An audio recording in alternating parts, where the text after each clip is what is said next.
Jeni me lajmet qendrore në Tribuna Channel. Me ju sonte Lirek Sylmeta.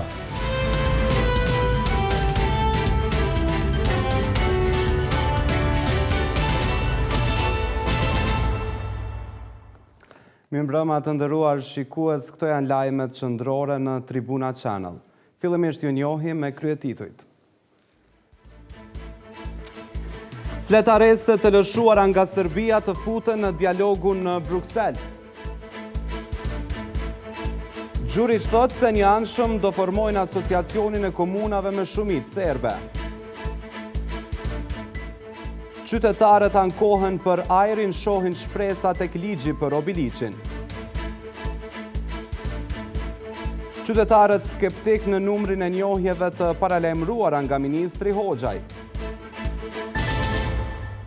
Kosova nuk mund të ndërhyjë në pastrimin e listave të urdhër arresteve që vijnë nga shtetet e tjera pa qenë pjesë e Interpolit.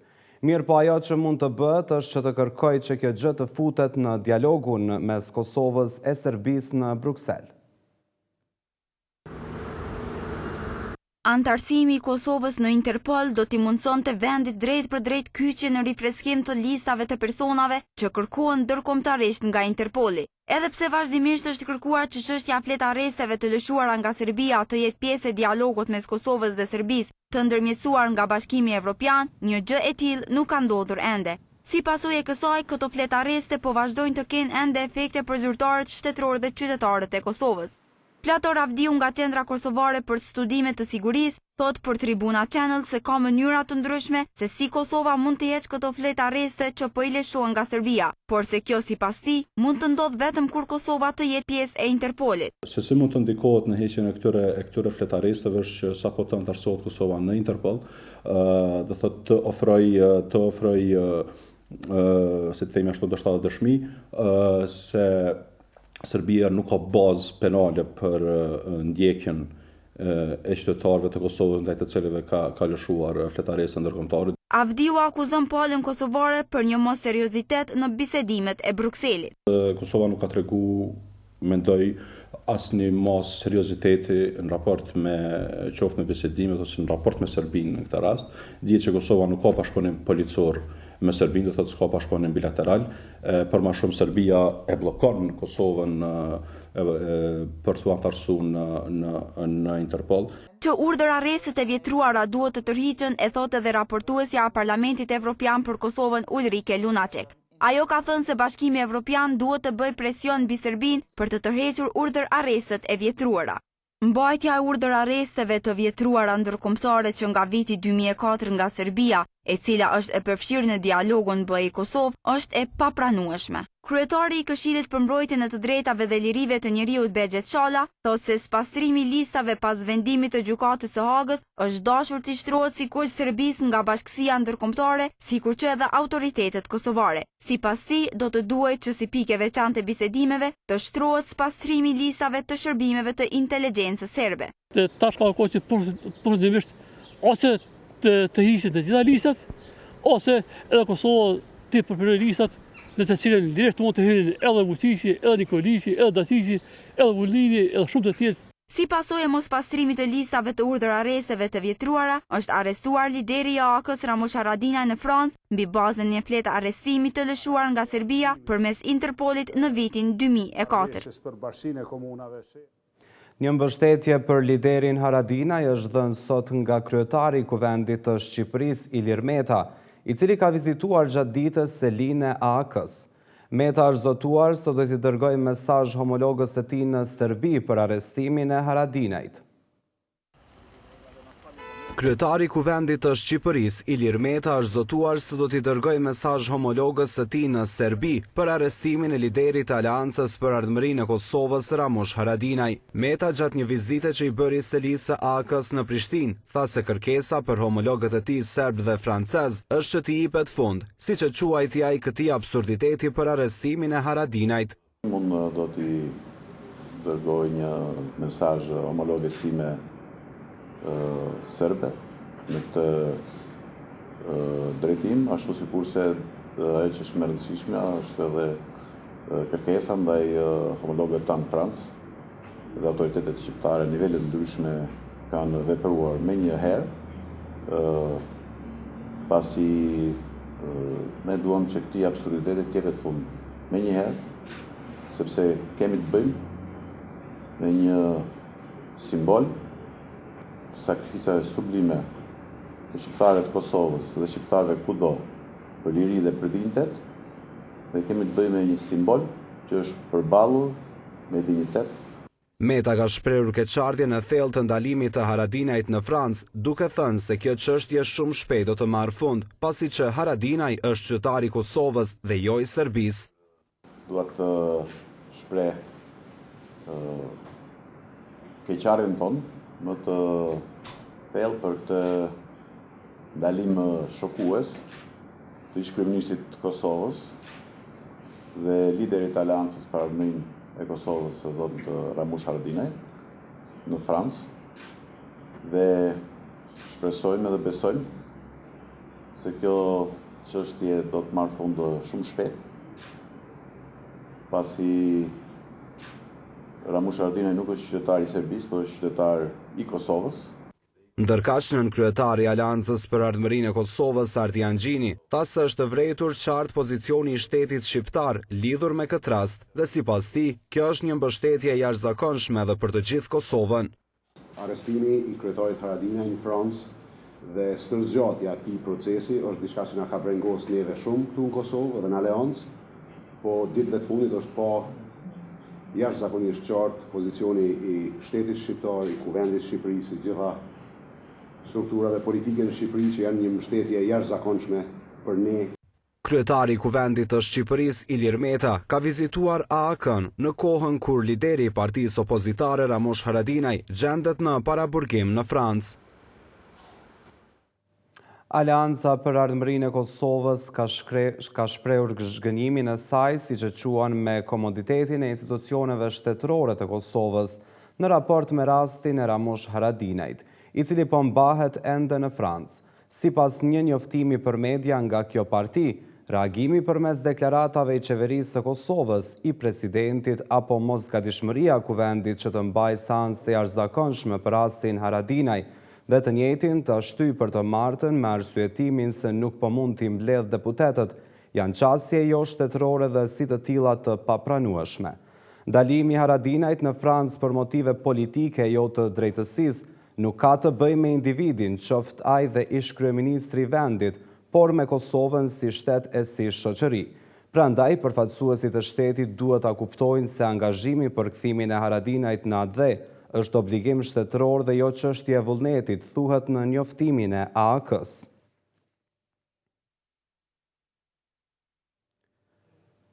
Për arrestimin e Haradinajt ka folur edhe ish prokurori i gjykatës ndërkombëtare për krime lufte në ish Jugosllavi, Jeffrey Neis. Ai thot se arrestimi i ish kryeministrit të Kosovës Ramush Haradinaj është një çështje politike. Në një intervistë për Radion Evropa Alir, ai ka shprehur bindjen se Serbia në kërkesën e saj për ekstradim të Haradinajt do të paraqes akuza thelbësisht të tjera nga ato me të cilat është përballur ai në Hag. Kjo sipas tij mund të prish atë pak paqe që ka mes dy vendeve.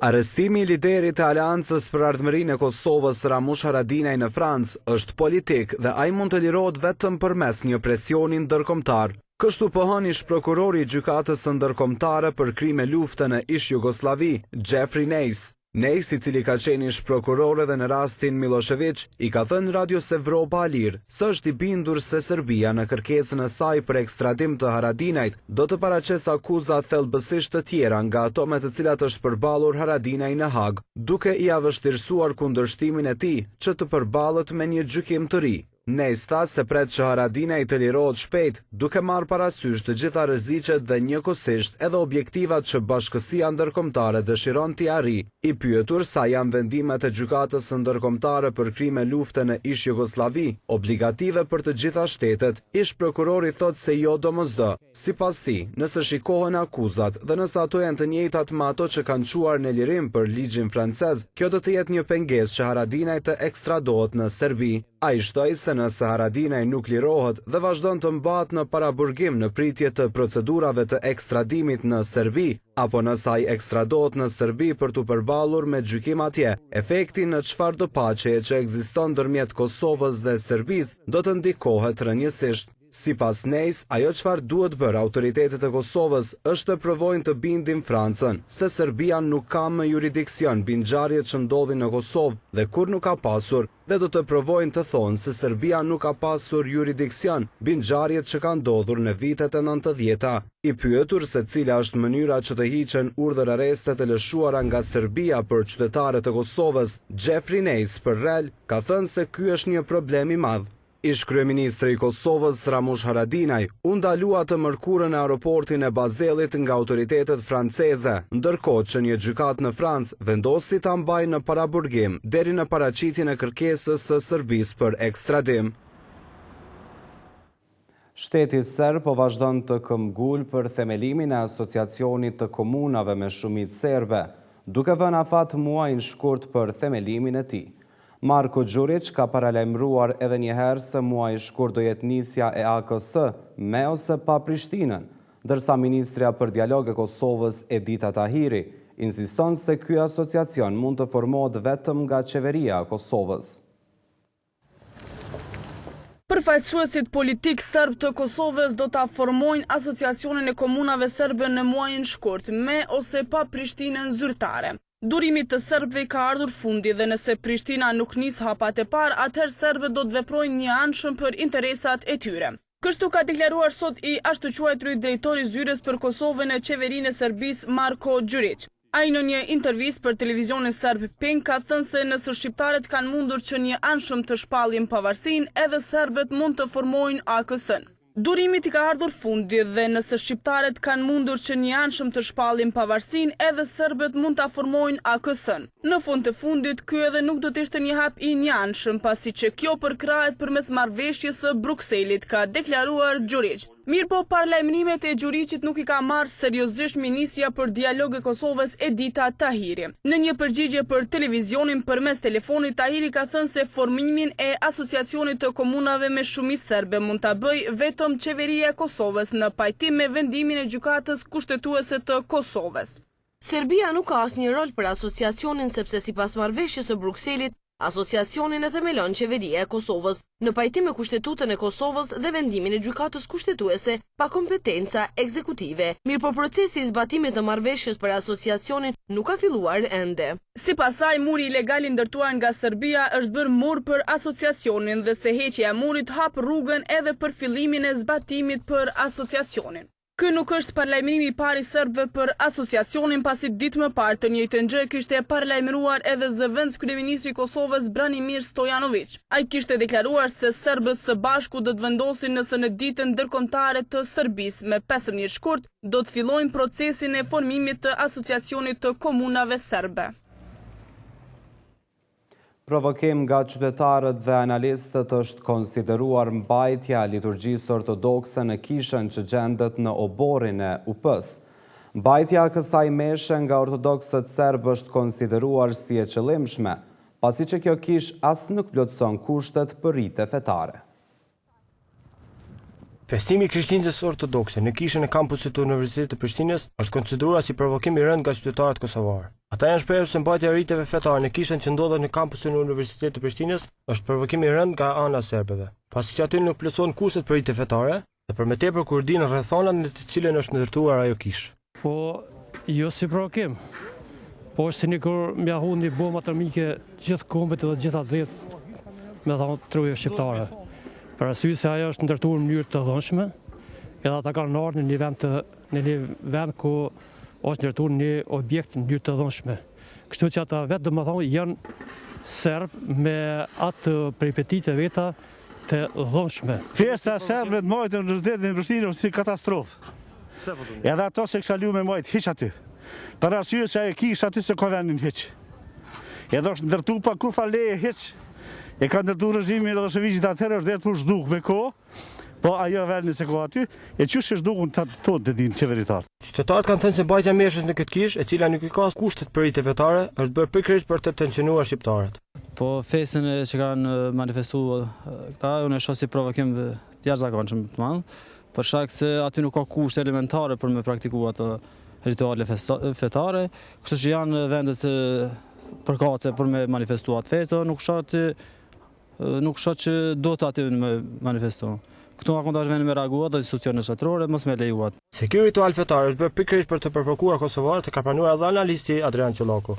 Mbajtja e meshës për festën e Krishtlindjes ortodokse në kishën serbe brenda kampusit të UP-s, e cila nuk është funksionale dhe e cila u ndërtua në masa të dhunshme, më tepër është një lloj provokimi nga serbët. Për më tepër ata po tregojnë se duan me çdo kusht funksionalizimin e kësaj kishe dhe shfrytëzimin e tërë hapësirës që i takon kësaj kishe me letra brenda kampusit të UP-s, prej më shumë se 3 hektarësh, përkundër që ajo u ndërtua në mënyrë të jashtëligjshme dhe në masa të dhunshme. Ajo shpresë mbajtja e kësaj feste në këtë objekt është provokim nga ana e serbëve, e cila sipas tij është ndërtuar në masa të dhunshme. Ndërkaq edhe Unioni i Studentëve të Kosovës ka reaguar për mbajtjen e liturgjisë nga ana e peshkut të Rashkës, Prizrenit, Teodosie. Ata thonë se veprimet të tilla synimin kryesor kanë destabilizimin, por që ata do të mbrojnë çdo pëllëm të kampusit si dinë të bëjnë studentët. Desa Shkodrani Miraj, asistent në Institutin e Historisë në Prishtinë dhe ish kryetari i Lidhjes Historianëve të Kosovës Ali Hadre, ka thënë se çdo tetim i palë serbe për të përveçuar pronën publike të Universitetit të Prishtinës është e papranueshme dhe është provokim i rënd kundër shqiptarëve të Kosovës. Në festën e Krishtlindjes ortodokse serbe kishte marrë pjesë edhe zëvendës kryeministri serb Branimir Stojanović, i cili përcolli mesazhe paqe për të gjithë besimtarët ortodoks. Ndërsa pas rreshjeve të Borës, qarkullimi sot në rrugët e Kosovës përfshir edhe rrugët rajonale është përmirësuar dukshëm. Ministria e Infrastrukturës ka njoftuar edhe për hapjen e rrugës Brezovic-Prevall. Mirë po krahas kësaj, qytetarët janë ballafaquar sot me reduktime të ashpra të energjisë, kjo si pasojë e prishjes së një sitit A4 të termocentralit Kosova A. Komuna e Dragashit, si më prekura, ka qëndruar plot 72 orë pa energji elektrike.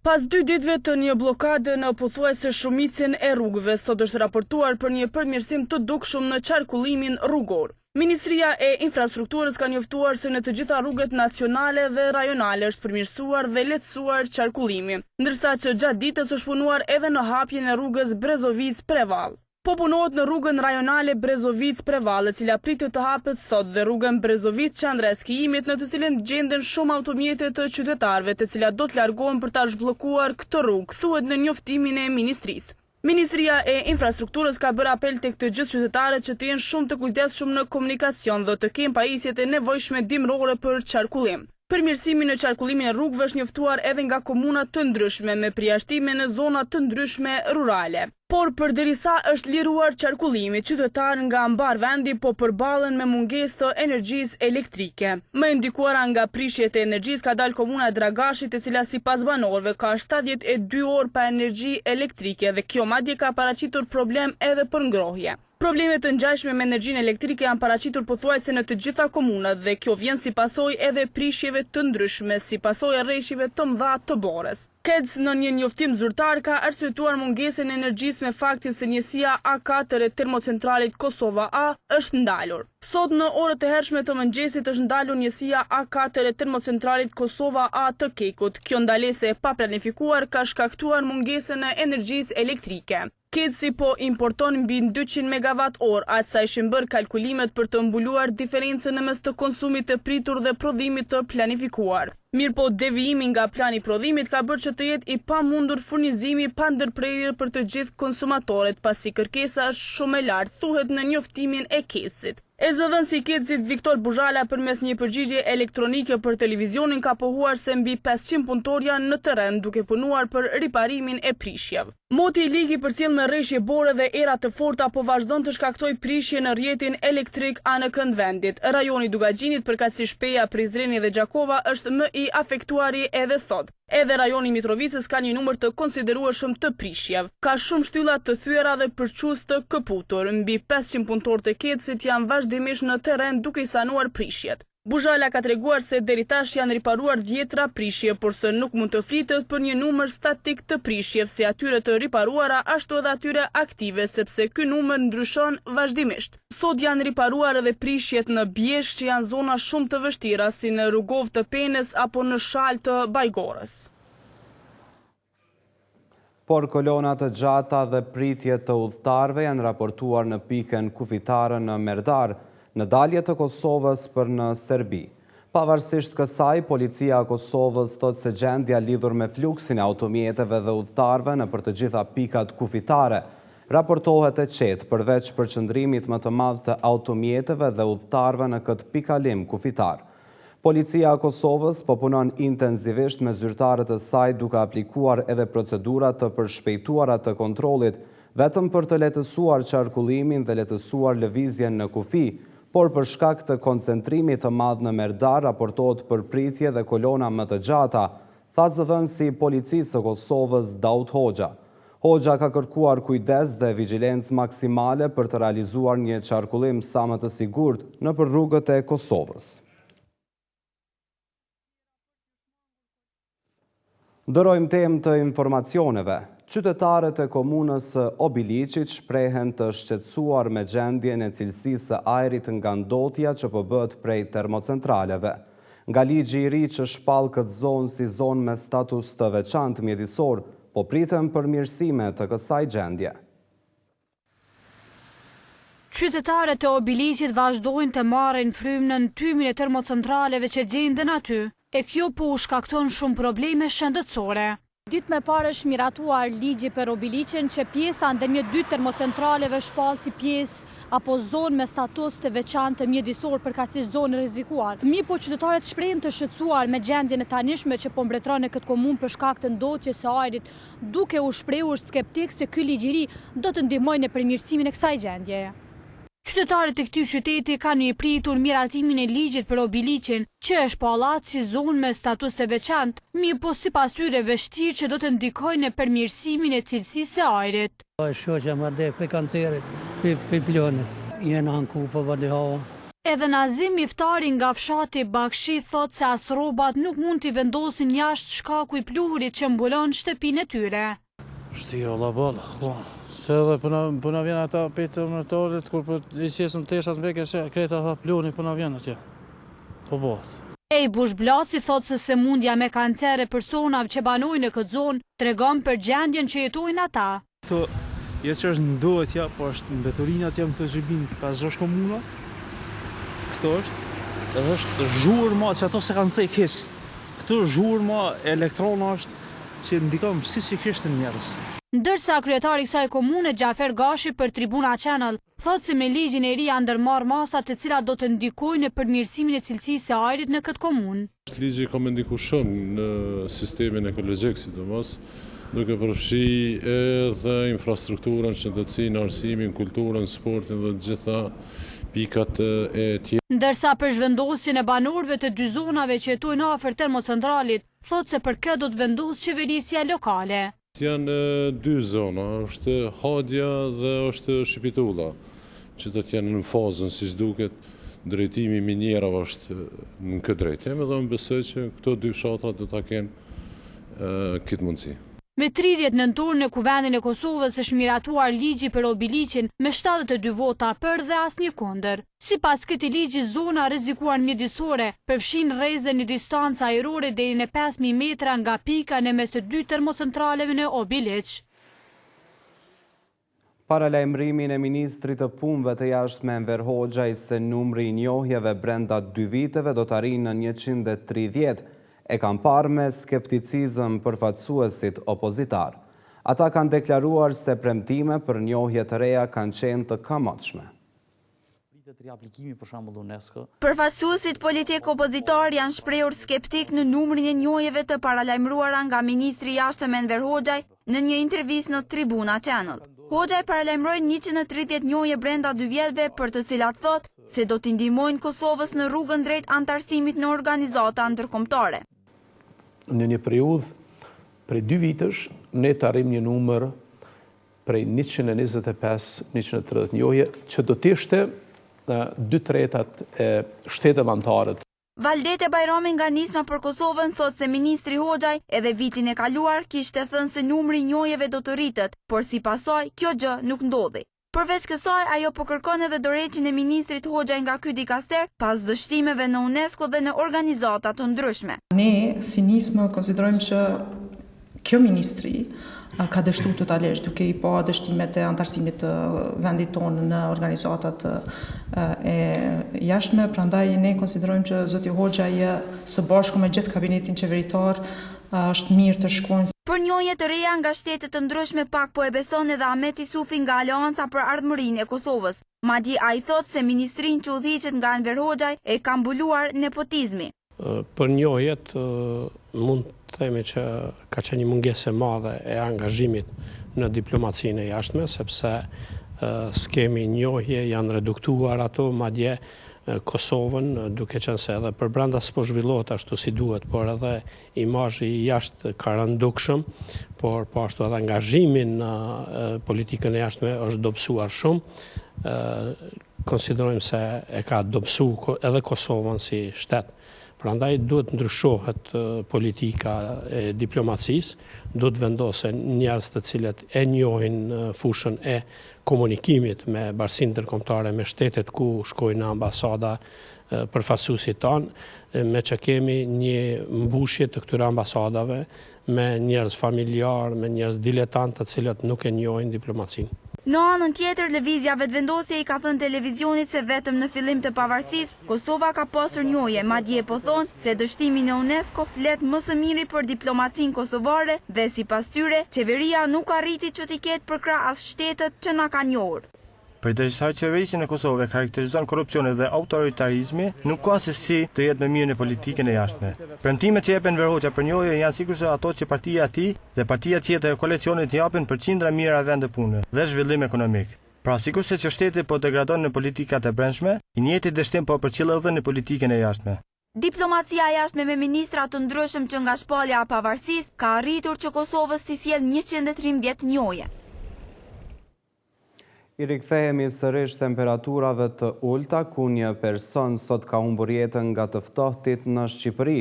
I ndjeri ishte 54 vjeçar nga Saranda.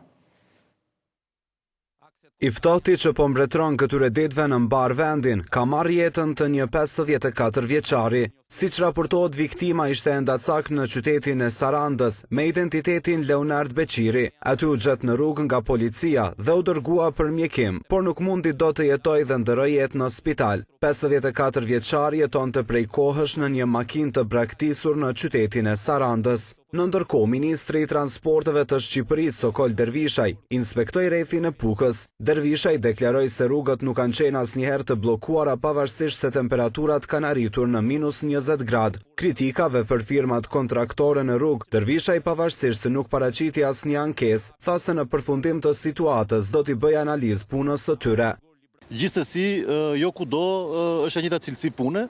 Në përfundim të situatës emergjencës ne do të bëjmë një vlerësim të gjitha funksionimit të gjitha kompanive, veçanërisht në akset që kanë qenë më problematike, akset e veriut, sepse këtu ka qenë dhe problemi më i madh, akset e jugut kanë qenë pa problem, apo akset e Shqipërisë mesme. Në Kukës të gjitha akset rrugore nacionale janë të qarkullueshme me zinxhir. Në rrugën e Kombit po punohet me mjete për pastrimin e borës dhe akullit. Akset Kukës Has Tropoj dhe Tropoj Qaf Morin, qarkullimi kryhet me zinxhir. Por akset rurale Gryk-Qaj, Kalis, Arën, Suroj, Tropojan, Shishtavec dhe Gjinaj mbetën të blokuara. Edhe në aksin rrugor kombëtar Qaf-Bualli Peshkopi, njësia administrative Maqellar, qarkullimi kryhet me zinxhir. Aksi rrugor Shkodër-Qaf-Thore Theth është i blokuar ndërsa trashësia borës ka arritur në 1 metër. Temperaturat e ulta nën zero kanë krijuar një situatë të pazakont prej dekadash në rrethin bregdetar të Durrësit. Bora ja ka lënë vendin Ngricës,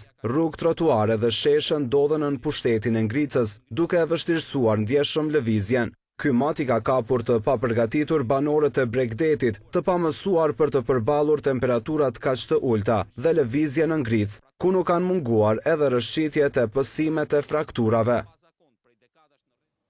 Dërsa tani ndjekim lajmet ndërkombëtare të përfshira në blog.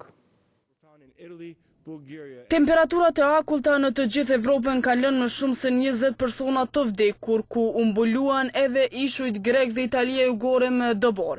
Italia ka anuluar fluturimet edhe lëvizjen e tragetave, si dhe shkollat në jug pritet të mbyllen të hënën. Turqia ka qenë gjithashtu e prekur keq, Bosfori ishte mbyllur për anije pasi një stuhi dëbore goditi Stambollin. Të paktën 10 njerëz kanë vdekur nga të ftoftit në Poloni, ndërkaq temperaturat e natës në Rusi kanë rënë në -30°C. Edhe në Greqi temperaturat kanë shkuar në -15°C në veri, ku një emigrant afgan ka vdekur nga të ftoftit e javës së kaluar. Gjithashtu ka raportime për rrugë të bllokuara. Nga goditja një kamioni në grupin e ushtarëve të Izraelit që po zbritnin nga një autobus në pjesën lindore të Jeruzalemit, janë vrarë 4 vetë dhe plagosur 15 të tjerë, kanë thënë policia e Izraelit dhe ekipet e shpëtimit. Zëdhënësia e policisë Luba Samri tha se kamioni kishte dalur nga rruga dhe e ka goditur grupin, ndërsa sulmuesi është vrarë. Policia ka vlerësuar se ky ishte sulm terrorist i qëllimshëm. Kjo goditje ndodhi në periudhën më të gjatë se një vit të valës së të shtënave nga palestinezët, thirrjet me thikë dhe sulme me automjete kundër izraelitëve. Sulmi sotëm shënon vrasjen e parë të izraelitëve në 3 muajt e fundit. Prej shtatorit e vitit 2015, sulmuesit palestinez i kanë vrarë më tepër se 40 izraelit dhe 2 turist amerikan. Gjatë kësaj periudhe, 229 palestinez janë vrarë nga të shtënat e izraelitëve. Izraeli thot se shumica e palestinezëve të vrarë ishin sulmues, ndërsa të tjerët janë vrarë gjatë përleshjeve. Shikues të nderuar, kemi arritur në fund të këtij edicioni informativ. Për më shumë informacione, vizitojeni webfaqen gazetatribuna.com. Mirupafshim në edicionet e radhës. Natën e mirë.